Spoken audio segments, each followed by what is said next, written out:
गुरुर्ब्रह्मा गुरुर्विष्णू गुरुर्देवो महेश्वर गुरुर्साक्षात् परब्रह्म तस्मै श्री गुरुवे नमः। ध्यानमूलं गुरुर्मूर्ति पूजामूलं गुरुपदं मन्त्रमूलं गुरुवाक्यम्।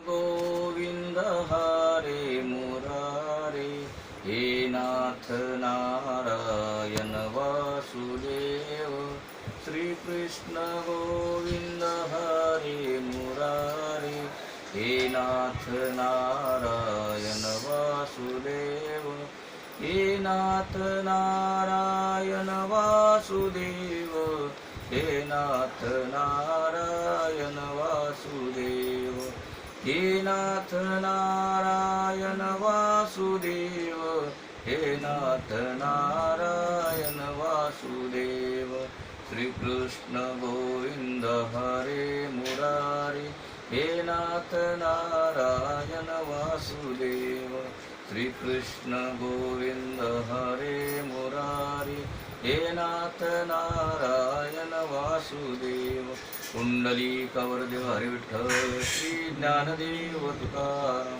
पंढरीनाथ भगवान की जय। माऊली ज्ञानेश्वर महाराज की जय। जगद्गुरु संत तुकाराम महाराज की जय। शांती ब्रह्म एकनाथ महाराज की जय। सच्चिदानंद श्रीपाद भगवान की जय। सच्चिदानंद रामदास भगवान की जय। अवधूत चिंतनम श्री गुरुदेव दत्त गोपाल कृष्ण भगवान की जय। बोलो रे भाई सब संतन की जय। राधा सत्यदेव म्हणाला, मी तर आपल्याला कधी सोडले नाही, मग तुम्ही मला कसे सोडून जाता? तुम्हाला माझ्या घरी ठेवण्यासाठीच मी लक्ष्मी आदींचा त्याग केला आहे. मी आपल्याला जाऊ देणार नाही. तुम्ही जर मला सोडून गेलात तर माझे सर्वस्व लुटले जाईल. राधाची प्रार्थना ऐकून सत्य गेले नाही तर लक्ष्मी दान सदा त्याविना हे व्यर्थ होय. यावरून हे स्पष्ट आहे की सत्य सर्वस्व आहे. बाकीच्या चार संपत्ती जरी निघून गेल्या तरी हरकत नाही, परंतु सत्य जाऊ नये. सत्य असेल तर सर्व काही आहे. सत्य, तप, पवित्रता आणि दान हे धर्माचे चार प्रमुख अंग आहेत. या चारांचा समन्वय म्हणजे धर्म. या चारांनी जो परिपूर्ण आहे तो धार्मिक होय. सत्ययुगात ही चार तत्वे होती, मग त्रेतायुगात सत्य निघून गेले. द्वापारात सत्य व तप गेले. कलियुगात सत्य व तपाबरोबर पवित्रताही निघून गेली. कलियुगात फक्त दानच राहिले.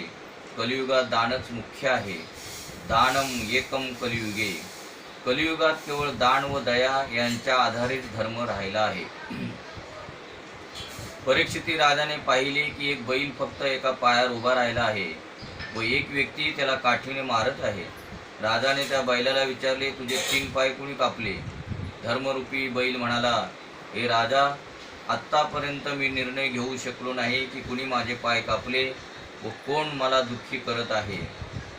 कुणी म्हणतात की काल दुःख देत आहे. कुणी म्हणतात कर्मच मनुष्याला दुःख देते.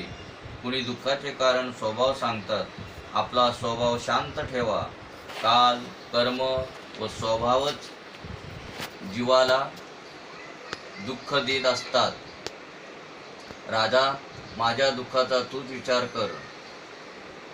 राजाच्या लक्षात आले की जो कठोर पुरुष गाय बैल यांना त्रस्त करीत आहे तो कलीच होय. हा कली धर्मनिष्ठांना त्रास देत असतो. राजा कलियुगास दंड देण्यास तयार झाला तेव्हा कली राजाला शरण आला.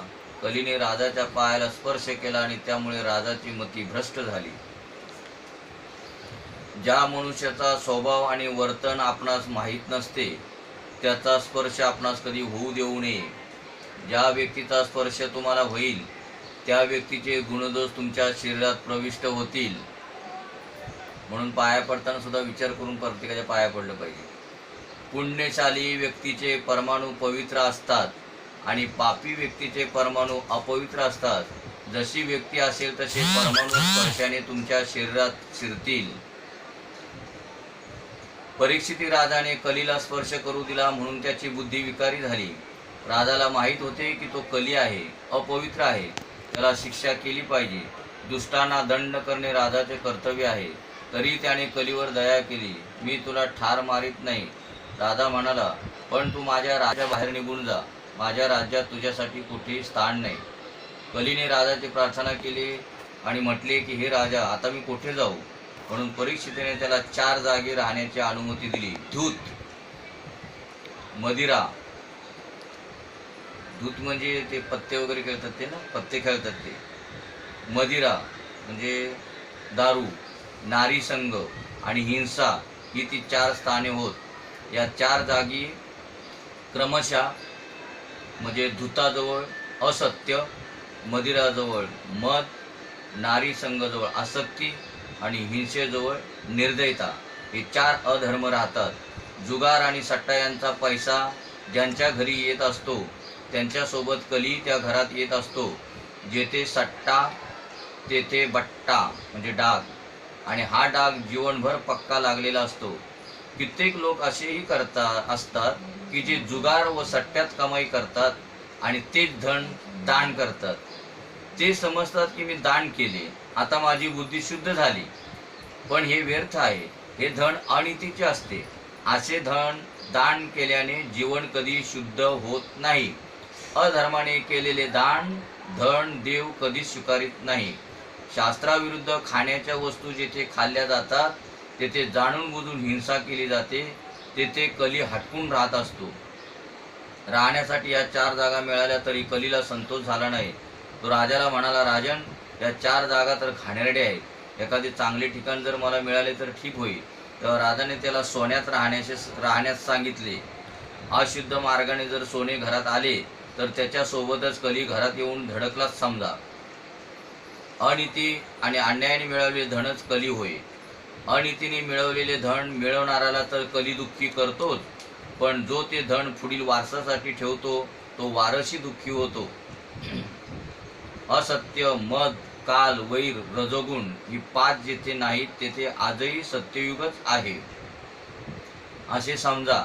ज्याच्या घरात नित्य हरिभक्ती व स्मरण होत असते, ज्याच्या घरात आचार विचार पाळले जातात, त्याच्या घरात कधी कली प्रवेश करू शकत नाही. धर्माचे तुटलेले 3 पाय परीक्षितीने पुन्हा लावून दिले, म्हणजे त्याने पुन्हा धर्मस्थापना केली. कलीला वाटले की राजाने आपल्याला राहण्यास 5 जागा दिल्या आहेत, आता काही हरकत नाही. आता एखाद्या वेळी परीक्षित राजाच्या घरातही घुसता येईल. एके दिवशी परीक्षित राजाला जिज्ञासा झाली की माझ्या वाडवडिलांनी माझ्यासाठी काय काय ठेवले आहे. शोधता शोधता त्याला एका पेटीत सोन्याचा मुकुट मिळाला. काही विचार न करताच राजाने तो मुकुट डोक्यावर घातला. जरासंधाचा तो मुकुट त्याच्या मुलाने सहदेवाकडे मागितला होता की माझ्या वडिलांचा मुकुट मला दे. मुकुट परत करण्याची सहदेवाची इच्छा नव्हती. भीमाने जबरदस्तीने तो मुकुट आणला होता, म्हणून ते धन अनितीचे होते. अनितीचे धन ते आणणाराला व त्याच्या वारसाला दुःखी करते. म्हणून तो मुकुट न वापरता एका डब्यात बंद करून ठेवला होता. आज परीक्षितीने तो पाहिला व डोक्यात घातला. तो मुकुट अनितीने आणला होता, म्हणून त्याच्याद्वारे परीक्षितीच्या बुद्धीत कलीने प्रवेश केला. म्हणजे अनिती चालत नाही. तो मुकुट परिधान करून परीक्षित राजा वनात शिकारीला गेला. येथे भागवतात एकदा शब्दांचा प्रयोग केला गेला आहे. राजा तसा तर कधी शिकार करण्यास जात नसे, पण आज गेला. अनेक जीवांची हत्या केली.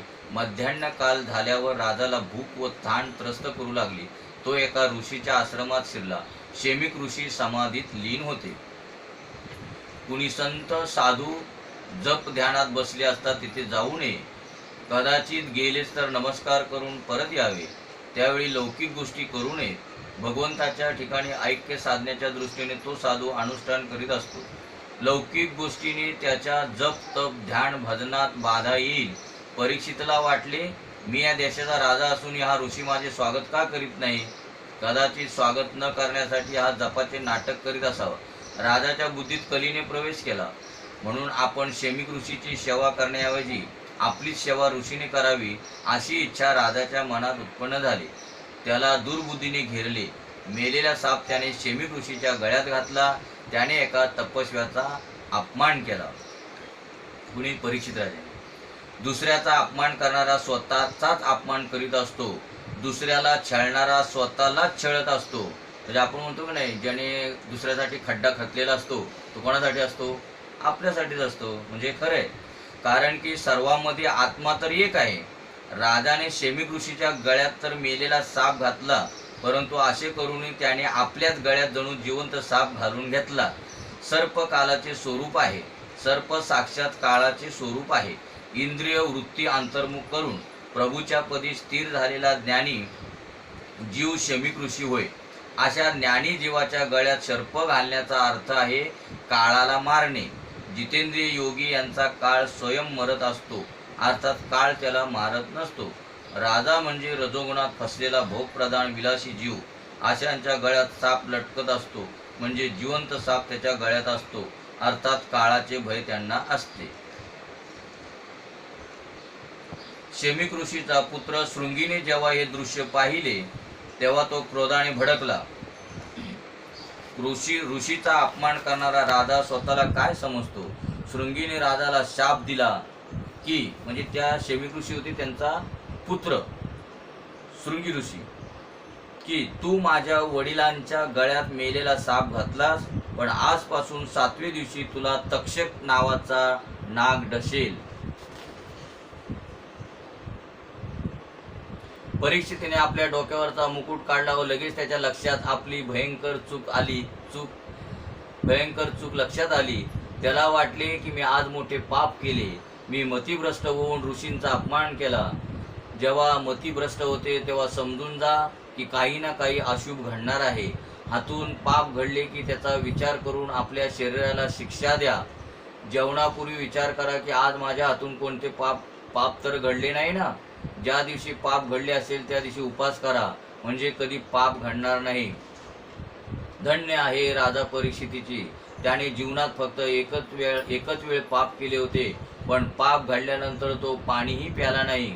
ऋषी कुमाराने दिलेल्या शापाची वार्ता ऐकून त्याला वाटले की ठीकच झाले, माझ्या पापाचा दंड मला मिळाला.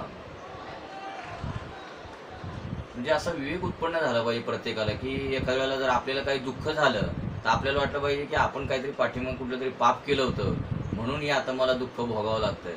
तसं आता त्याला परीक्षित राजाला वाटलं की नाही, मी जो गुन्हा केलाय तर त्या गुन्ह्याची सजा तर मला मिळालीच पाहिजे. परीक्षितला वाटले की मी प्रपंचाच्या विषय सुखात फसलो होतो, म्हणून मला सावध करण्यासाठी देवाने माझ्यावर कृपाच केली आहे. मला जर शाप मिळाला नसता तर मग मला वैराग्य केव्हा आले असते. माझ्याकरता प्रभूने हा शापावतार धारण केला आहे. मृत्यू डोक्यावर घिरट्या घालीत आहे, याची आठवण ठेवली तर हातून पाप घडणार नाही. म्हणजे प्रत्येकाला रोज जाणीव झाली पाहिजे की जो मृत्यू आहे तो आपल्या भोवती रोज घिरट्या घालतोय, तरच तो माणसाला काहीतरी तो घडू शकतो. म्हणजे भीती वाटते की बाबा नाही, आज मृत्यू आज होईल की कधी होईल, कुठल्या क्षणाला होईल काही सांगता येणार नाही. म्हणून जो क्षण आहे तो आपण चांगलंच कर्म घडलं पाहिजे आपल्या हातून, असं वाटलं पाहिजे. परीक्षितीने ग्रह त्याग केला व तो गंगेच्या तीरावर आला. त्याने गंगेत स्नान केले व असा निश्चय केला की अन्न व पाणी यांचा त्याग करून आता प्रायचित्त व्रत करीन. मोठमोठ्या ऋषींनाही जेव्हा ही वार्ता कळली तेव्हा ते सर्व न बोलावताच राजाच्या भेटीला आले. त्यांना वाटले की परीक्षिती आता राजा नाही, राजश्री झाला आहे. राजाच्या विलासी जीवनाचा आता अंत झाला आहे. राजाचे जीवन आता बदललेले आहे. म्हणून ते सर्व परीक्षितीला भेटण्यास आले. परीक्षितीने उभे राहून त्यांना प्रणाम करून त्यांचे स्वागत केले व नंतर त्यांची पूजा केली. राजाने आपली शापाची वार्ता त्या ऋषी लोकांना सांगितली. तसे तर सर्व लोक आपले पाप झाकून ठेवतात, आपले पुण्य सर्वांसमोर प्रगट करतात, पण पाप झाकून ठेवू नका व पुण्य लोकांना सांगू नका. आपलं काय करतो आपण? पुण्य लोकांना पहिलं सांगतो आणि पाप काय करतो? झाकून ठेवतो. पण इथे काय सांगतात?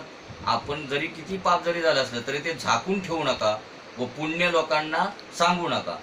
समाजासमोर आपल्या पापाची कबुली दिल्याने पाप करण्याची प्रवृत्ती कमी होते. सर्व ऋषींसमोर राजाने जाहीर रीतीने सांगितले, मी एका पवित्र संताच्या गळ्यात मेलेला साप घातला. मी अधम आहे, माझा उद्धार करा. मी ऐकले आहे की पाप्याला यमदूत मारपीट करीत घेऊन जातात. माझे मरण मंगलमय होईल असा काही उपाय सांगा. मला भीती वाटत आहे. मी मरणाची ह्या वेळेपर्यंत काही तयारी केली नाही.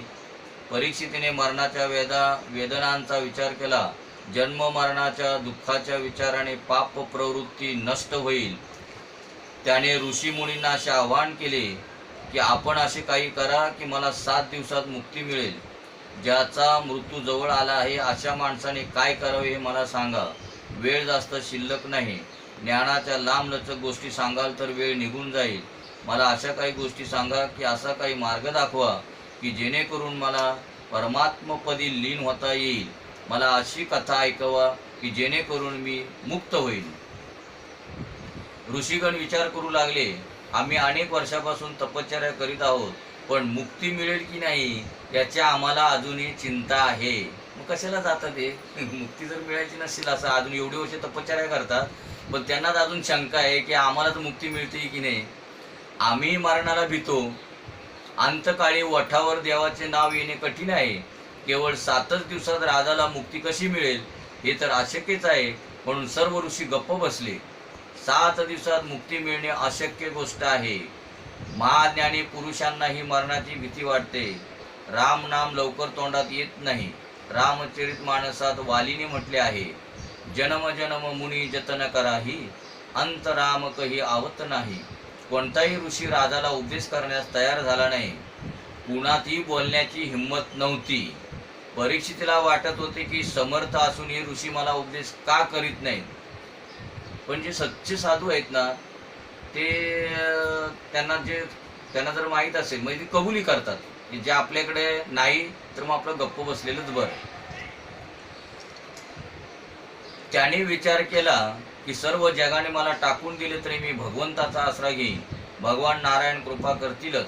आता वेळ अधिक नाही. मी कुणाला शरण जाऊ? मी आता माझ्या देवालाच शरण जातो. तो तर माझी उपेक्षा करणार नाही. मी पापी जरूर आहे, पण पांडवांचा वंशज आहे. आता मला एका देवा वाचून कुणी नाही. परीक्षितीने ईश्वराचा आसरा घेतला. भगवंताची स्तुती केली. द्वारकानाथाचे स्मरण केले. मी कोणतेही सत्कर्म केले नाही. हे ब्राह्मण मला उपदेश करीत नाहीत, कारण मी अधम आहे. ज्या परमेश्वराने मातेच्या गर्भात असताना ब्रह्मास्त्रापासून माझे रक्षण केले होते, तो आजही माझे रक्षण करील. मी पापी तर आहे, पण देवाचा आहे. नाथ, मी तुमचा आहे. हे द्वारकानाथ, मी आपणाला शरण आलो आहे. ज्या अर्थी आपण माझा जन्म चांगल्या रीतीने घडवला, त्या अर्थी माझे मरणही मंगलमय करा. परमेश्वराने शुकाचार्यांना प्रेरणा केली की तेथे जा. शिष्य योग्य आहे, पण मुक्ती देण्याचा अधिकार शंकराचा आहे. म्हणून भगवान शंकराला सांगितले. भगवान शंकराचे शिवाचे अवतार शुकाचार्य तेथे आले. संहाराचे काम शंकराचे आहे. म्हणून परीक्षितीचा मृत्यू मंगलमय होण्यासाठी शुकाचार्य तेथे आले. शुकाचार्य दिगंबर मूर्ती होते. वासनांचे वस्त्र सुटून गेले होते. वय अवघे 16 वर्षाचे होते. कमरेला नव्हती मेखला वा लंगोटी. अजानुबाहू होते. विशाल वक्षस्थल होते. दृष्टी नासिकेच्या अग्रभागी स्थिर होती. चेहऱ्यावर केसांच्या लटा लोळत होत्या. वर्ण कृष्णसारखा श्यामल होता. शुकाचार्यांच्या अंगावर मुले धूळ फेकत होती. नंगा बाबा चालला, नंगा बाबा जात आहे असे म्हणत होती. पण शुकाचार्यांचे ते गावी नव्हते. वृत्ती तदाकार होती. ते ब्रह्मचिंतन करीत करीत देहभान विसरले होते. शुकाचार्यांचे ते गावी नव्हते म्हणजे ते ध्यावरती नव्हते. म्हणजे शुकाचार्यांचे ते गावी नव्हते. म्हणजे ती मुलं काय त्यांना काय करत होती, काय बोलत होती याचं त्यांना देहभान नव्हतं. ब्रह्मानंदी लागली टाळी, कोण देहाचे सांभाळे. ते देहावरती नव्हतेच. देहभान संपूर्ण विसरून गेले होते. त्यामुळे ती मुलं काय करतात, त्यांना काय म्हणतात याचं त्यांना भान नाही. परमेश्वराच्या ध्यानात जे देहभान विसरतो त्याच्या देहाची देखरेख स्वतः भगवान करीत असतो. देवाला वाटत असते की याला त्याच्या देहाची गरज नाही, पण मला तर आहे. चोहोकडे प्रकाश पसरला. जणू काही सूर्यनारायणच भूतलावर उतरला असे भासत होते. मुनिजनांनी ओळखले की हे शंकराचे अवतार शुकाचार्य आले आहेत. सभेत शुकाचार्य उपस्थित झाले. महर्षी व्यासही आले. त्यांनी उभे राहून शुकाचार्यांना वंदन केले. शुकाचार्यांचे नाव ऐकताच व्यासांना गहिवरून आले. शुकाचार्यांना विशेषण तर कोणती लावली आहे तर पहा. कोण होते व्यास? शुकाचार्यांचे वडील. अनपेक्षा निदला भतुष्टो अवधूत वेश. व्यासांना वाटले भागवताचे रहस्य जे शुकाचार्य जाणतात ते मी जाणत नाही. किती निर्विकार आहे हा. माझा मुलगा भागवत सांगेल आणि मी ऐकेन. राजाच्या कल्याणासाठी आलेले शुकाचार्य सोन्याच्या सिंहासनावर विराजमान झाले. परीक्षितीने डोळे उघडले. माझा उद्धार करण्यासाठी प्रभूने यांना पाठवले आहे, नाहीतर ते माझ्यासारख्या पापी व विलासी पुरुषाकडे आले नसते. परीक्षितीने शुकाचार्यांच्या चरणी साष्टांग प्रणाम केला. परीक्षितीने आपले पाप त्यांना सांगितले. मी अधम आहे, माझा उद्धार करा. आपण स्वतःला म्हणू का मी अधम आहे, मी पापी आहे. जेव्हा आपल्याला असं वाटलं ना की मी पापी आहे, मी अधम आहे, तर आपला उद्धार होऊ शकतो. आसन्न मरण पुरुषांनी काय करावे? माणसाचे कर्तव्य काय? त्याने कोणाचे श्रवण, जप, स्मरण, भजन करावे? गुरुदेव शुकाचार्यांचे हृदय भरून आले. शिष्य सुयोग्य आहे असे त्यांना वाटले. अधिकारी शिष्य मिळाल्यानंतर गुरुला वाटत असते की आपले सर्वस्व याला द्यावे. गुरु ब्रह्मनिष्ठ व निष्काम असला आणि शिष्य प्रभू दर्शनासाठी आतुर असला तर 7 दिवसातच काय, पण 7 मिनिटातही भगवत दर्शन होऊ शकते. आणि जर गुरु लोभी असला व शिष्य लौकिक सुखाची मागणी करणारा असला तर ते दोघेही नरकवासी होतात. लोभी गुरु और लालची चेला होय नरक में ठेलम ठेला. शुकाचार्य म्हणतात, राजा तू घाबरतोस कशाला? अजून 7 दिवस शिल्लक आहेत. मी तुझ्याजवळ काही घेण्यास नव्हे तर देण्यास आलो आहे. मी निरपेक्ष आहे. मला जो आनंद लाभला आहे व जे भगवंताचे दर्शन मला झाले आहे तेच दर्शन तुला करविण्यास मी आलो आहे. माझे वडील भूक लागली की बोरे खात असत, परंतु या कृष्ण कथेत इतका आनंद आहे की तिच्यामुळे मला भूकही लागत नाही, बोरांची आठवण येत नाही. माझे वडील अंगावर वस्त्र ठेवीत असत. प्रभू चिंतनात माझे वस्त्र कुठे व केव्हा सुटले हेही मला कळले नाही. 7 दिवसात मी तुला कृष्ण दर्शन घडवीन. मी बादरायणी आहे. कृष्णानंदात मस्त झाल्यावर बोरे खाणे कुठे उरते? भगवान बादरायण हा शुकाचार्यांचे संपूर्ण वर्णन वैराग्य या एका शब्दाने व्यक्त होऊ शकते. बादरायणीच्या जागी सुख शब्दाचा प्रयोग होऊ शकतो का? भागवतावरील एकही शब्द प्रयोग निरर्थक नाही. शुकाचार्यांचे वैराग्य दाखवण्यासाठी या शब्दाचा प्रयोग केला गेला आहे. शुकाचार्य बादरायण म्हणजे व्यासांचे पुत्र आहेत. व्यासांचे तप व वैराग्य कसे होते? व्यास सर्व दिवस जप तप करीत असत आणि भूक लागली म्हणजे सर्व दिवसातून फक्त एक वेळ केवळ बोरांचाच आहार घेत, म्हणून त्यांना बादरायण म्हणतात. अशा बादरायणाचे शुकाचार्य पुत्र होत. ज्याच्या ठिकाणी खूप ज्ञानी आणि वैराग्य असते तोच दुसऱ्याला सुधारू शकतो. शुकाचार्यांचे ठिकाणी ज्ञानही भरपूर होते व वैराग्यही तितकेच प्रखर होते. आजच्या सुधारकात त्याग व संयमी दिसून येत नाही. म्हणजे आजचे जे सुधारक आहेत त्यांच्याजवळ त्याग व संयम दिसून येत नाही. ते दुसऱ्याला काय सुधारतील? माणसाने प्रथम आपणास सुधारण्याचा प्रयत्न करावा. राजा जो काळ निघून गेला आहे त्याचे स्मरण करू नकोस. भविष्याचा विचार करू नकोस. फक्त वर्तमानाला सुधारण्याचा प्रयत्न करा. 7 दिवस शिल्लक आहेत. माझ्या नारायणाचे स्मरण करा. तुमचे जीवन अवश्य मंगलमय होईल. लौकिक रसाच्या भोक्त्याला प्रेमरस मिळत नाही, भक्तिरसही मिळत नाही. ज्याने कामाचा त्याग केला तोच रसिक होय. जगाचा रस कडू आहे, प्रेमरसच मधुर आहे. जो इंद्रियांच्या अधीन होतो त्याला काळ पकडत असतो. भागवताचा वक्ता शुकाचार्यांसारखा असावा. सत हे परमेश्वराचे नाव आहे. सर्वांच्या ठाई जो ईश्वराचे दर्शन करतो तो सद्गुरू होय. अधिकारी शिष्याला सद्गुरू अवश्य मिळतो. प्रथम स्कंदात अधिकार लीलेचे वर्णन केले गेले. परीक्षिती अधिकारी होता म्हणून त्याला शुकाचार्यांसारखे सद्गुरू मिळाले. म्हणजे सद्गुरू मिळण्यासाठी शिष्याचा सुद्धा अधिकार असावा लागतो.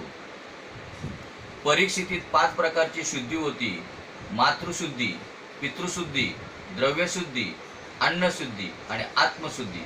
सत्शिष्याला गुरुकृपा मिळते आणि ईश्वर दर्शन होते. सद्गुरु तत्व व ईश्वर तत्व एक आहेत. ईश्वर ज्याप्रमाणे व्यापक आहे त्याचप्रमाणे गुरुही व्यापक आहेत. ज्याचा कुठेही अभाव नसतो तो व्यापक होय. व्यापकाला शोधण्याची नव्हे ओळखण्याची आवश्यकता असते. म्हणजे व्यापक जी गोष्ट आहे तिला शोधून ती मिळणार नाही, तिला ओळखण्याची आवश्यकता असते. परमात्म्याप्रमाणे गुरुही व्यापक असतो पण तो अधिकाऱ्यालाच मिळतो. स्वतः संत बनल्याशिवाय संत ओळखता येत नाही. तुम्हाला संत दिसणार नाहीत कारण तुम्ही स्वतः संत बनला नाहीत. जो संत बनतो त्याला संत मिळतो. संत होण्यासाठी व्यवहार अत्यंत शुद्ध असावा लागतो. जोवर मुठभर चणे खाण्याची आवश्यकता असते तोवर व्यवहार सुटत नसतो. जो प्रत्येक व्यवहार भक्तिमय बनवतो तोच खरा वैष्णव होय. संत होण्यासाठी प्रथम मन सुधारण्याची आवश्यकता असते. मन बदलण्याचे अत्यंत जरुरी आहे. जो आपले हृदय परिवर्तन घडवतो तोच संत होऊ शकेल. चित्त शुद्ध झाल्यावर संत मिळत असतो.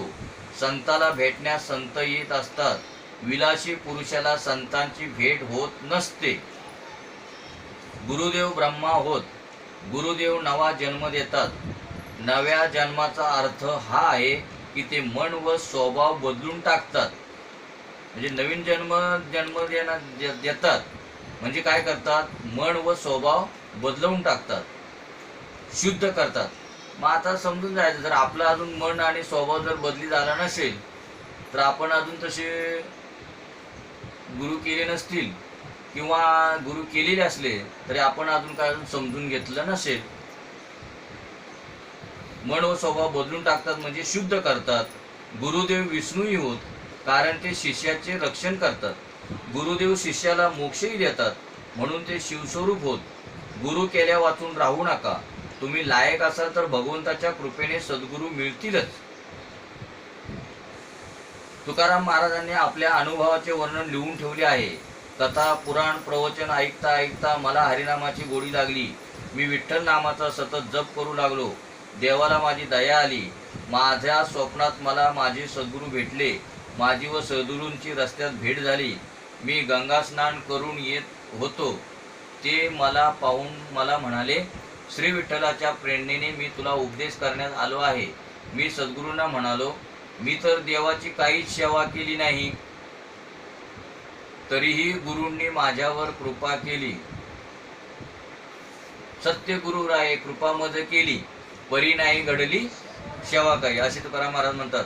तरी गुरूंनी माझ्यावर कृपा केली आणि मला रामकृष्ण हरी हा मंत्र दिला. गुरुदक्षिणा म्हणून त्यांनी पावशेर तूप मागितले. तुकारामांच्या गुरुला काय पावशेर तुपही मिळत नव्हते. तुकाराम महाराजांची भाषा गुढार्थाने भरली आहे. तूप म्हणजे तुझेपण व माझेपण, अर्थात अहम तू मला देऊन टाक. आजपासून तू विसरून जा की तू पुरुष आहे. तुझे पुरुषत्व विसरून जा. माझ्या गुरुदेवांनी माझेपण व तुझेपण माझे जवळ मागून घेतले. त्यांनी मला आज्ञा दिली होती की आपला अहंकार मला दे. म्हणजे तुप पावशेर मागलं होतं ना, तुप पावशेर म्हणजे कसं, आपलं अंतःकरण आहे ना ते 4 प्रकारचं आहे. त्यापैकी त्यांनी काय मागितलं, म्हणजे अहंकार दे मला. आपलं मन बुद्धी चित्त आणि अहंकार. पडीला विसर स्वप्न माझी. काय मागितलं त्यांनी, तूप मागितलं होतं. तूप मागितलं म्हणजे 4था भाग मागितला होता. तो अहंकार मला देऊन सांगितलं, आजपासून अहमला जवळ बाळगू नकोस. मग त्यांच्या गुरुने त्यांना काय सांगितलंय की आता तो अहंकार मला दिला ना, मग याचा अर्थ आजपासून तू काय कर, अहमला जवळ बाळगू नकोस. तू पुरुषही नाहीस व स्त्रीही नाहीस. तू कुणाचा पुत्रही नाहीस. ध्याचे सर्व भाव मला अर्पण करून दे. ते शुद्ध आहेस. तू शुद्ध आहेस. तू ब्रह्म आहेस. तू ईश्वराचा अंश आहेस. जीवाचा ईश्वराशी संबंध सिद्ध करून दिला, जोडून दिला. ज्याची प्रत्येक क्रिया ज्ञानमय असते तो गुरु होय. ज्ञानी भक्तांची प्रत्येक क्रिया ज्ञान व बोधरूप असते. संतांचे सर्व काही अलौकिक असते. म्हणजे त्यांचं लौकिक नसतं तर कसं अलौकिक असते. शुकाचार्य केवळ ब्रह्मज्ञानीच नव्हते तर त्यांची दृष्टी ब्रह्ममय होती. ते प्रत्येकाला ब्रह्मभावाने समभावाने पाहत असत. जशी दृष्टी तशी सृष्टी. ज्याची दृष्टी ब्रह्ममय असते त्याला जग दिसत नसते. शुकाचार्य गुरुच नव्हे तर सद्गुरूही होते. शुकाचार्यांसारखे ब्रह्मदृष्टीवाले संत विरळेच. शुकाचार्यांसारखे गुरु मिळाल्यावर 7 दिवसात काय 7 मिनिटातच ही मुक्ती मिळू शकते. पण शिष्य मात्र परीक्षितीसारखा अधिकारी असावा लागतो. गुरु व शिष्य दोघेही अधिकारी हवेत. मंत्र दीक्षा अधम व स्पर्श दीक्षा उत्तम असते. मंत्र दीक्षा अधम व स्पर्श दीक्षा उत्तम असते. ब्रह्मभावात तल्लीन होऊन शुकाचार्यांची परीक्षितीच्या शिरावर हात ठेवला आणि त्याला तात्काळ ब्रह्मदर्शन झाले, म्हणजे स्पर्श केला. राजा परीक्षिती शुकाचार्याला विचारतो, ज्याचा मृत्यू जवळ आला आहे त्याने काय करावे आणि काय करू नये? त्याचे कर्तव्य काय? मनुष्य मात्राचे कर्तव्य काय? शुकाचार्य म्हणाले, राजा तू चांगला प्रश्न विचारलास. ऐक, अंतकाळी वात पित्त कप्प यांनी त्रिदोष होत असतो. मृत्यूची वेदना भयंकर असते. जन्म मरणाच्या दुःखांचा विचार कराल तर पाप घडणार नाही. म्हणून मृत्यूला भीत असावे, त्याचे स्मरण ठेवावे. मी मृत्यूची तयारी केली आहे की नाही याचा नेहमी विचार करावा. अशा चिंतनाने वैराग्य प्राप्त होत असते. जन्म मृत्यू जरा व्याधी दुःख दोषानुदर्शनम. जन्म मृत्यू जरा व्याधी यांच्या दुःखांचा विचार करा, म्हणजे वैराग्य प्राप्त होऊन पाप प्रवृत्ती नष्ट होईल. काळ डोक्यावर आहे हे ध्यानात घेऊन नित्य ईश्वराचे चिंतन करा. काळाचे स्मरण ठेवाल तर पाप प्रवृत्तींचा उद्भव होणार नाही. भजनासाठी म्हणजे आपल्याला सतत आपल्याला स्मरण असलं पाहिजे. घडी घडी काळ वाट याची पाय अजून किती आहे अवकाश. काळा सतत आपली वाट पाहत असतो. मग आपल्याला त्याचं स्मरण राहिलं पाहिजे, तरच आपल्याला तिथे पापाचा उद्भव होणार नाही. भजनासाठी अनुकूल वेळेची वाट पाहू नका. कोणताही क्षण भजनासाठी अनुकूल असतो. काळ वेळ नाम उच्चारिता नाही. भजनासाठी काळाची वेळाची वाट पाहू नये. सर्व काही ठीक असेल, काही अडचणी असणार नाहीत, तेव्हा मी भजन करीन असे समजणे म्हणजे अज्ञान होय. काही जण म्हणतात ना, मला वेळ भेटेल तेव्हा मी चिंतन करीन, वेळ भेटेल तेव्हा भजन करीन, वेळ भेटेल तेव्हा मी कीर्तनाला प्रवचनाला येईल. आणि इथे काय सांगतात पहा, सर्व काही ठीक असेल, काही अडचणी असणार नाही, तेव्हा मी भजन करीन असे समजणे म्हणजे अज्ञान होईल.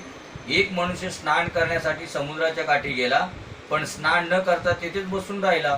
लोकांनी त्याला विचारले, तू इथे असा कसा बसला आहे, स्नान केव्हा करणार? तो म्हणाला, समुद्राच्या लाटामागे लाटा येत आहेत, त्या लाटा येणे बंद झाले म्हणजे मी स्नान करीन. आता या लाटा कधी थांबणार आहेत का? तसे आपल्या संसार प्रपंचाच्या लाटा कधी थांबणार? प्रत्येक जण विचार करतो, माझा एवढं आता झालं म्हणजे आता काय, आता मी येईल कीर्तनाला, येईल मी प्रवचन येईल, पण म्हणे माझ्या आता मुलाचं लग्न झालं पाहिजे. मुलाचं एकदा लग्न झालं, मी मोकळा झालो की म्हटलं येईन भजनाला. काही दिवस जातात तरी मग त्याच्या जोडीदार गेला, म्हणले चला मग आता भजनाला. नाही म्हणले, आता जरा नातीचं तोंड बघितलं पाहिजे, ते झाल्यावर मग येईल भजनाला. तसं काय काळ आपल्यासाठी थांबणार आहे का? विचार केला पाहिजे. समुद्राच्या लाटा कधी बंद होतील काय? लोकांनीच त्याला विचारले व मूर्खात काढले. संसार हाही एक समुद्रच आहे, त्यात अडचणीरूपी लाटा येणारच. पण म्हणून जर कुणी म्हणेल की अनुकूलता आल्यावर मी भजन करीन, तर तशी सर्वांगीण अनुकूलता तर येणारच नाही व वेळ मात्र निघून जाईल. ज्याप्रमाणे तो मनुष्य स्नान करू शकला नाही, त्याप्रमाणे अशी माणसे भजनाशिवायच राहत असतात.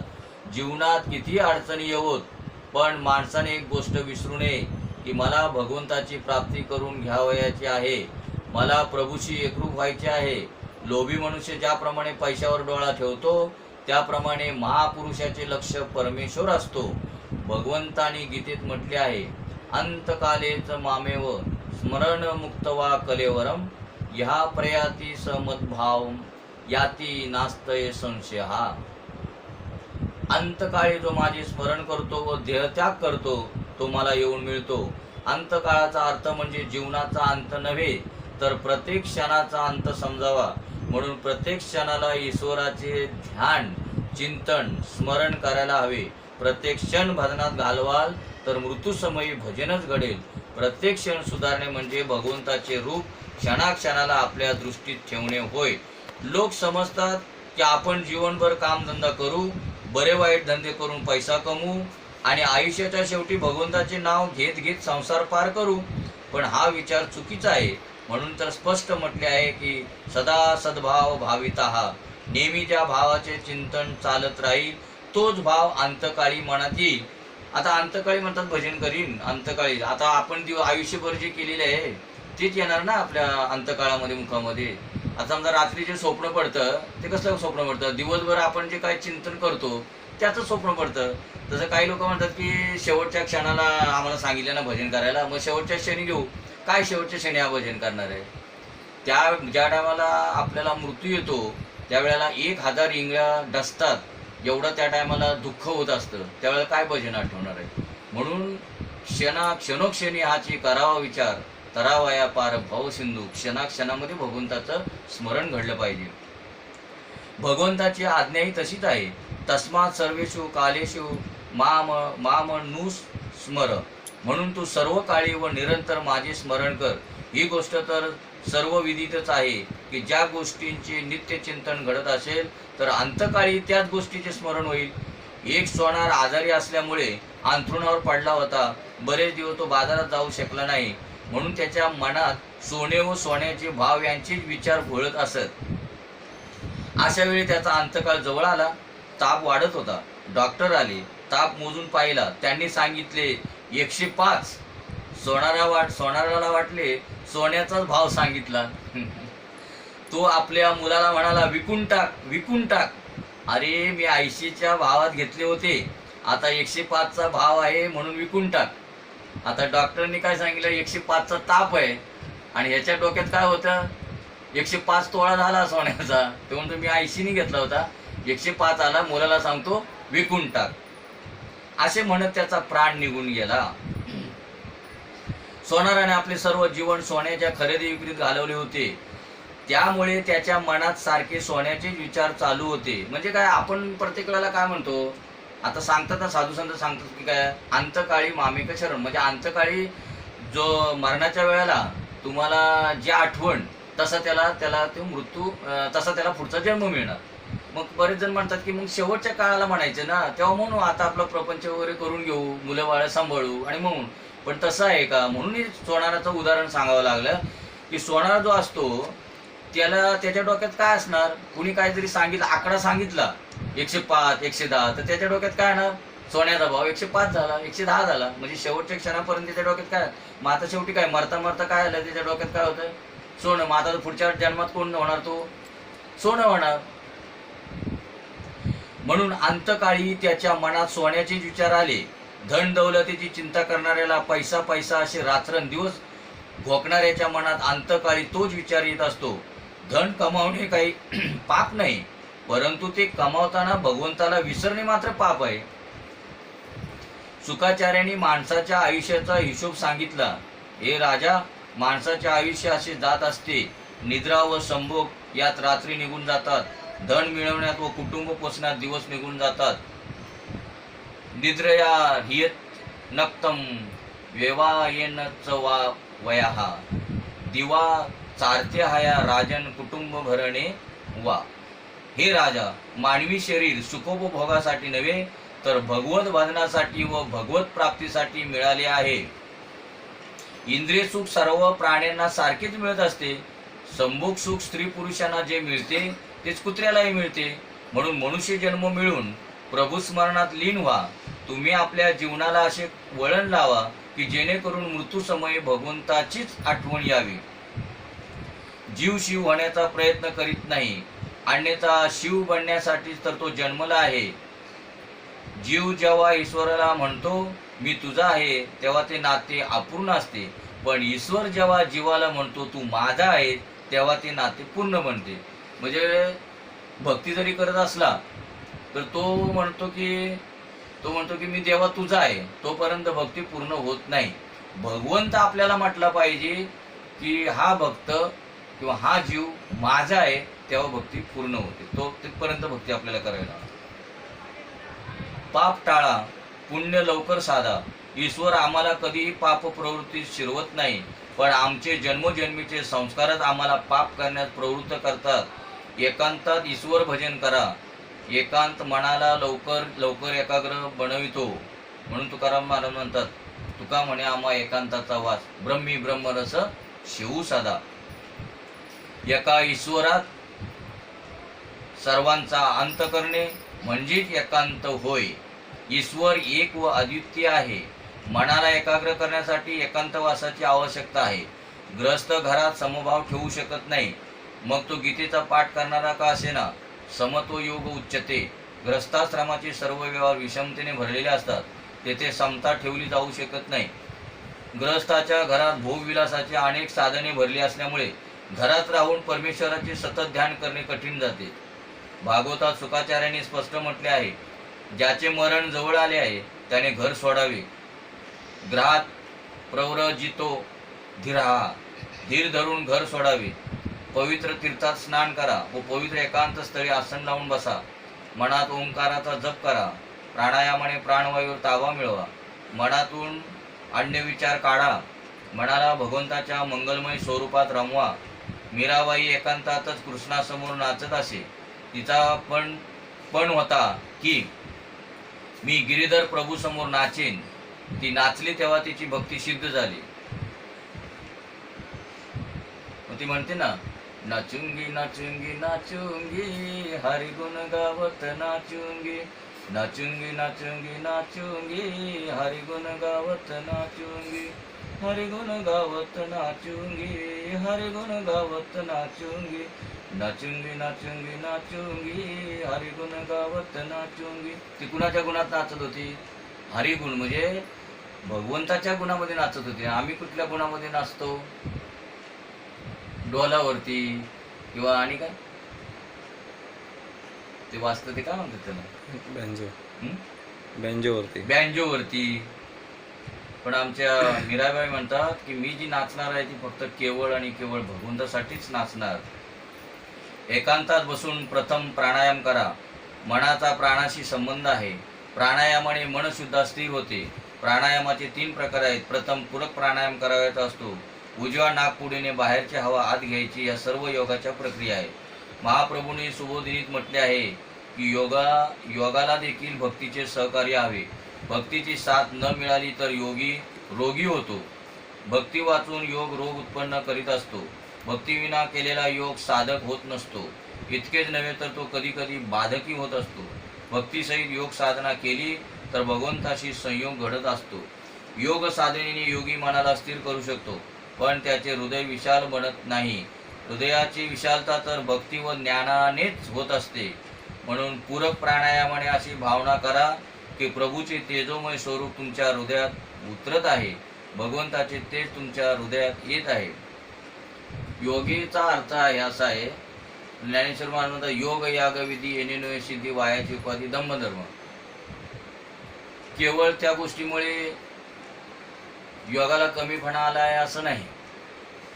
तर योगी म्हणजे संबंध जोडणे. आपण जसं म्हणतो योग म्हणजे याचा अर्थ जोडणे, म्हणजे भगवंताला आपण जोडणे हा अर्थ आहे खरा त्याचा बघायला गेलं.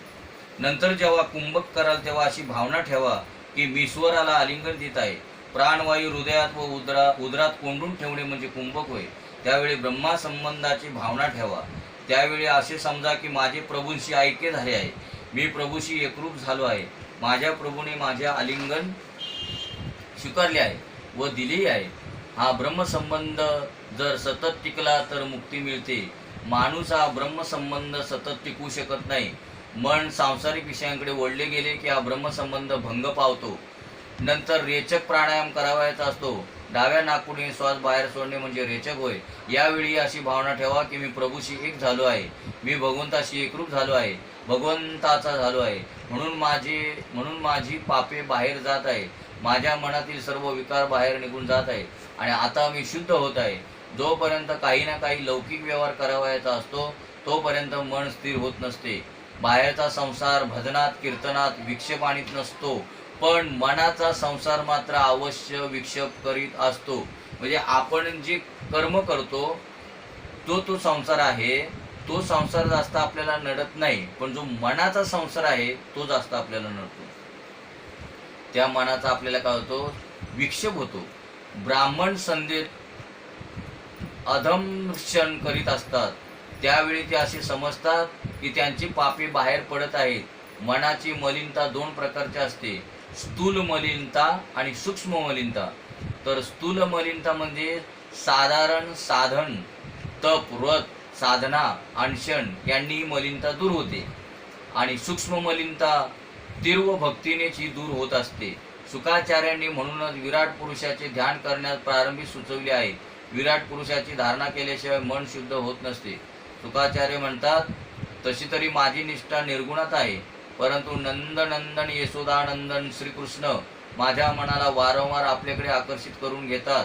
श्रीकृष्ण भगवंताच्या मधुर लीला माझ्या मनाला, माझ्या हृदयाला बलपूर्वक आपल्याकडे आकृष्ट करून घेतात. म्हणूनच मी भागवत पुराणाचे अध्ययन केले आणि ते आपणाला ऐकवित आहे. भगवंताच्या नावाचे प्रेमाने संकीर्तन करणेच सर्व शास्त्रांचे सार आहे. सर्व शास्त्री शिका, त्यांच्यावर विचार करा, पण लक्षात ठेवा की नारायण हरीच खरा आहे. अलोड्य सर्व शास्त्रांनी विचार्यच पुन्हा पुन्हा, इदमेकम सुनिष्पन्नम ध्येयो नारायणो हरिहा. मी सर्व शास्त्रे पाहिली, त्यावर पुष्कळ विचार केला, त्यातून एकच सार निघाले, ते म्हणजे केवळ एका नारायणाचे ध्यान करावे. निर्गुणाबाबत जोपर्यंत निष्ठा उत्पन्न होत नाही तोपर्यंत मनाचे राग द्वेष नष्ट होत नाहीत. ज्याची सगुणावर श्रद्धा आहे आणि जो निर्गुणाला मानित नाही त्याची भक्ती अपूर्ण राहते. ध्यानापूर्वी मनाची आराधना करा. ध्यानाचे वेळी मन शुद्ध नसेल तर आनंद वाटणार नाही. मनाला बाहेरच्या विषयात भटकण्याची सवय लागली आहे, म्हणून मनाला अंतर्मुख करणे कठीण झाले आहे. ज्ञानी पुरुष मनाची मलिनता घालवण्यासाठी विराट पुरुषांचे ध्यान करतात. विराट पुरुषाच्या ध्यानाचा अर्थ आहे सर्व जग ब्रह्मरूप मानणे. ब्राह्मण त्या विराट पुरुषाचे मुख होय, क्षत्रिय हात, वैश्य जांघा, शूद्र पाय व नद्या नाड्या होत. याप्रमाणे जगातील प्रत्येक पदार्थात ब्रह्मरूप पाहून मन शुद्ध करायचे आहे. साधारण साधकासाठी ही विराट पुरुषाची कल्पना व धारणा कठीण पडेल, म्हणून काही लोक नारायणाच्या अति सुंदर रूपाचे ध्यान करतात. जगाला जोपर्यंत ब्रह्मरूप मानणार नाही तोपर्यंत राग द्वेष नष्ट होणार नाहीत. मग आपले राग द्वेष नष्ट का होत नाहीत? आपण आकाराने माणूस पाहतो, एखादा आकार पाहतो, म्हणून आपले काय रागद्वेष जात नाहीत. मग त्यांना आपण काय म्हणून पाहिले पाहिजे? तर सगळं जे जग आहे ते ब्रह्म आहे, ब्रह्मरूप म्हणून आपण पाहायला पाहिजे, तेव्हाच आपले रागद्वेष नष्ट होऊ शकतात. काही लोक सर्व जगत ब्रह्मरूप मानतात, तर काही लोक प्रत्येक पदार्थात ब्रह्मरूपाचा अनुभव घेतात. रागद्वेष नष्ट करण्यासाठी विराट पुरुषाचे ध्यान करा. सर्व विश्व त्या विराट पुरुषांचे रूप होय, अशी भावना मनात दृढ झाली तर जगातील कोणत्याही वस्तूबद्दल हीन भावना अथवा कुभाव राहणार नाही. मग आपल्याला जर आपण कुठल्या वस्तूबद्दल जर आपल्याकडे अजून हीन भावना असेल, कुभाव म्हणजे किंवा वाईट भाव जर येत असेल, तर आपल्याला अजून जे ब्रह्म जग हे विश्वरूप ब्रह्मरूप आहे अशी अजून आपली भावना झालेली नाही, असा त्याचा अर्थ आहे. यानंतर भागवतात वैराग्याचा उपदेश केला आहे. वैराग्याशिवाय ध्यान होऊ शकत नाही, ध्यानात एकाग्रता होऊ शकत नाही. संसाराचे स्मरण म्हणजेच दुःख आहे व संसाराचे विस्मरण म्हणजे सुख आहे. ज्ञान मार्गात तीव्र वैराग्याची आवश्यकता असते. भक्ती प्रेमाच्या मार्गात समर्पणाची भावना असते. भक्ती करावयाची असेल तर ती वैराग्याशिवाय होऊ शकते, पण सर्वांवर प्रेम तर करावेच लागेल. वैराग्यापेक्षा हे काम जरा कठीण आहे. सर्वांवर प्रेम करा किंवा एका ईश्वरावर प्रेम करा. जगातील प्रत्येक पदार्थावर प्रेम करणे म्हणजे भक्ती होय. जे जे भेटे भूत ते ते मानी जे भगवंत, हा भक्तियोग निश्चित जाण माझा. ज्ञान मार्ग त्याग प्रधान आहे. भक्ती मार्गात समर्पणाचे प्राधान्य आहे. ज्ञानी कुणाचाही निषेध करीत नाही. साधारण माणसासाठी ज्ञान मार्ग सोपा नाही, माणूस सर्वस्वाचा त्याग तर करू शकत नाही. शरीराहून आत्मा भिन्न आहे हे सर्वांनाच कळते, पण त्याचा अनुभव मात्र सोपा नाही. भक्ताची अशी समजूत असते, गायीत वास करणाऱ्या श्रीकृष्णाची सेवा गवतात वास करणाऱ्या श्रीकृष्णानेच करीन. भक्ती मार्गात सद्भाव आवश्यक असतो. सर्वांभूती सद्भाव राखणे कठीण कार्य आहे. श्रीकृष्ण भगवान स्वतःला लात मारणाऱ्यालाही सद्भावानेच पाहतात. मनाची मलिनता दूर करण्यासाठी, म्हणजे त्या भृगुऋषीने नाही का त्यांच्या पाठीवर आपल्या छातीवर लात मारली होती, तरी पण त्यांच्याकडे त्यांनी सद्भावनेच पाहिलं ना. मनाची मलिनता दूर करण्यासाठी धुण्यासाठी विराट पुरुषाचे ध्यान करावायचे आहे. विराट पुरुषाच्या ध्यानाचा अर्थ असा आहे की या जगात जे काही दिसत आहे त्यात परमेश्वराचा वास समजून व्यवहार करणे. सर्व जग त्यात विराट पुरुषाचे स्वरूप आहे. विराट पुरुषाच्या ध्यानासाठी तीव्र वैराग्याची आवश्यकता आहे. सारे विश्व ब्रह्मरूप आहे असे मानून ज्ञानी पुरुष ललाटाचे ठाई ब्रह्मदर्शन घेत असतो. वैष्णवजन हृदयाच्या ठिकाणी चतुर्भुज द्वारकानाथाचे दर्शन घेत असतो. प्रभूच्या एका अंगाचे चिंतन करणे म्हणजे ध्यान होय. सर्वांगाचे चिंतन करणे म्हणजे धारणा होय. दास्य भक्तीने हृदय लवकर दीन बनते. प्रथम भगवंताच्या चरणारविंदांचे ध्यान करावे, नंतर मुखारविंदाचे व शेवटी सर्वांगाचे ध्यान करावे. ध्यान योगाची प्रक्रिया कपिल गीतेत विस्ताराने दिलेली आहे.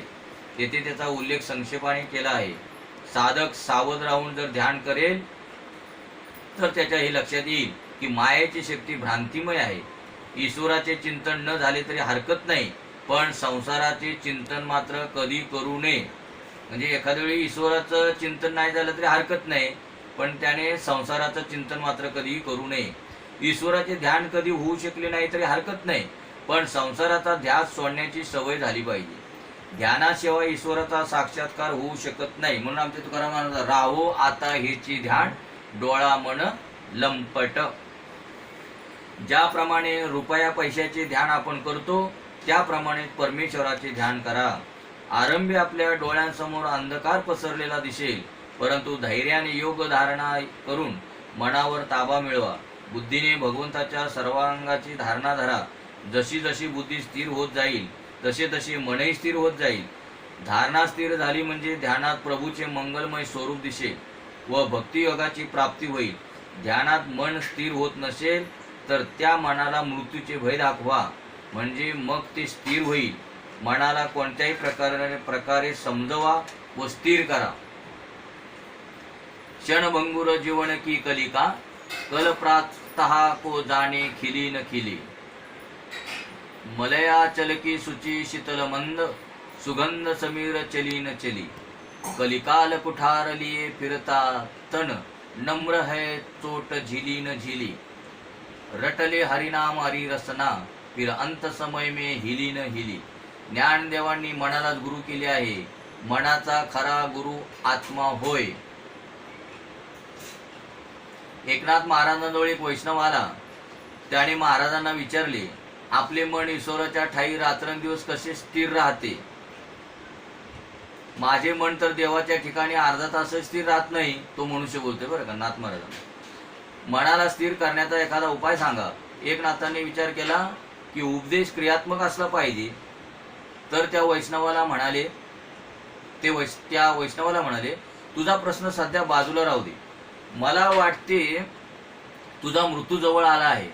तो येण्या अगोदर वैर व वासना यांचा त्याग घडला पाहिजे. 7 दिवसानंतर मला भेट. त्याला सांगितलं 7 दिवसामध्ये तुझा मृत्यू होणार आहे. तुझा मृत्यू म्हणजे जवळ आला आहे. तर तो येण्या अगोदर वैर व वासना यांचा त्याग घडला पाहिजे. 7 दिवसानंतर मला भेट. मृत्यूचे नाव ऐकताच त्या वैष्णवाचे धाबे दणाणले. तो घरी आला. त्याने आपली धन संपत्ती आदी सर्व मालमत्ता आपल्या मुलाच्या स्वाधीन केली. त्याने सर्वांची क्षमा मागितली आणि तो ईश्वराचे ध्यान करू लागला. 7 दिवसानंतर तो एकनाथ महाराजांकडे आला. महाराजांनी त्याला विचारले, या 7 दिवसात तू काय काय केलेस? तू कोणते पाप केलेस? वैष्णव म्हणाला, मला मरणाची इतकी भीती वाटत होती की मी सर्व काही सोडून दिले व देवाच्या भजनी लागलो.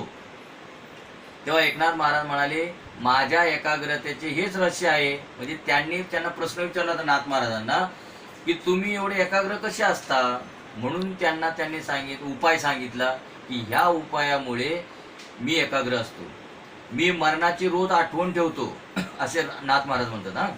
मृत्यूचे भय मला सतत वाटते आणि मी सतत ईश्वर भजन करीत असतो, म्हणून माझे मन सर्व विषयातून मागे हटवून श्रीकृष्ण भजनात एकाग्र होते. परमेश्वरात मन तन्मय न झाले तरी हरकत नाही, पण संसारात मात्र तन्मय होऊ नका. परमेश्वराच्या ध्यानाने जीव ईश्वरात मिळून जातो, विलीन होतो. ध्यान करणारा ध्येयात एकरूप होतो. ध्याता, ध्यान व ध्येय तीनही एक होतात. हीच मुक्ती आहे, हेच अद्वैत आहे. ध्येय ध्याता ध्यान त्रिपुटी वेगळा, सहस्त्रदळी उगवला सूर्य जैसा. हेच अद्वैत आहे. दृष्टी, द्रष्टा व दर्शन एक झाले पाहिजे. साधन, साधक व साध्य एक झाले पाहिजे. ध्याता, ध्यान, ध्येय तसेच दर्शन, द्रष्टा व दृश्य जर एक झाले तर समजा की ध्यानात व दर्शनात एकताणता उत्पन्न झाली आहे. एकताणता उत्पन्न झाली म्हणजे साधक अन्य सर्व काही विसरून जातो व त्याला ईश्वराशिवाय अन्य काही दिसत नाही. लोक देवाला धन देतात, पण देव तर मन मागत असतो. व्यवहार करा, पण मन ईश्वर ठाई, कृष्णाच्या ठाई लावून करा. पाण्याचे घडे डोक्यावर घेऊन चाललेली स्त्री रस्त्यात भेटणाऱ्या स्त्रियांची गोष्ट करीत असते, पण तिचे सर्व लक्ष मात्र डोकीवरच्या घड्यांकडे असते. याचप्रमाणे रामदास बाबा सांगायचे की दुडीवर दुडी सात, म्हणजे डोक्यावरती एक घागर असते, त्या घागरीवरती परत एक कळशी असते आणि तिच्या हातामध्ये काखेत मुलगी असते तिची लहान, आणि एका हातात समजा बकरी असते, तरी पण तिचं ध्यान कुठे असतं? वरच्या घागरीवरती असतं. याचप्रमाणे संसारातील व्यवहार करतानाही नेहमी परमेश्वराचे स्मरण करीत जा. म्हणजे संसारात जरी असलात तरी भगवंताचे स्मरण करीत जा, हे त्याच्यातून त्यांना सांगायचे. जगातील पदार्थात आसक्ती ठेवू नका. विषयानंदी व्यक्तीला ब्रह्मानंद कळत नसतो. ब्रह्मानंदाचे वर्णन कोणी करू शकत नाही. उपनिषेधात दृष्टांत दिला गेला आहे की साखरेची बाहुली समुद्राची खोली पाहावयास गेली, पण ती समुद्रात एकदा गेली ती गेलीच गेली, पुन्हा परत आलीच नाही, त्यात ती विलीन झाली. त्याचप्रमाणे जो ईश्वरात लीन होतो त्या जीवाला ईश्वरापासून कुणी वेगळा करू शकत नाही. जसे जसे ध्यान सिद्ध होत जाईल तसा तसा जीवाचा परमात्म्यात लय होत जाईल, मग जीवाचे जीवत्व उरणार नाही. म्हणून तुकाराम महाराज म्हणतात, तुका म्हणे आळी जीवे नुरेची वेगळी. म्हणजे आळीच काय होती? भिंगुरटी स्वरूप होऊन जाते. तसा जीव ज्या टायमाला भगवंताचं भजन जसं करीत जाणार तसा जीव हा परमात्मा स्वरूपच होऊन जाणार. ज्ञान मार्गात जीव ईश्वराशी एकरूप होतो आणि ईश्वरात विलीन होतो. दुसरीकडे काही वैष्णवाचार्य द्वैत राखून अद्वैत मांडतात. भक्तीचा आरंभ भलेही द्वैताने हो, पण त्याची समाप्ती मात्र अद्वैतानेच होते. भक्त आणि भगवान वेगळे राहूच शकत नाही. जो जीव भगवंतात लीन झाला आहे त्याला भगवंत आपल्या स्वरूपापासून वेगळा करू शकत नाही. उपनिषेधात ईश्वराचे वर्णन करताना म्हटले आहे, रसो वै सहा, म्हणजे ईश्वर रसरूप आहे. वैष्णव आचार्य अभेद भावात श्रद्धा ठेवतात.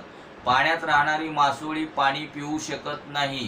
त्याचप्रमाणे जो ब्रह्मरसात बुडून गेला आहे तो मुळातच ब्रह्मरूप होऊन गेला आहे. तो मग परमेश्वराच्या रसात्मक स्वरूपाचा वेगळा अनुभव घेऊ शकत नाही. ब्रह्मरूप झाल्यामुळे जीवाची दुःख निवृत्ती तर होते, पण तो आनंद अनुभवू शकत नाही.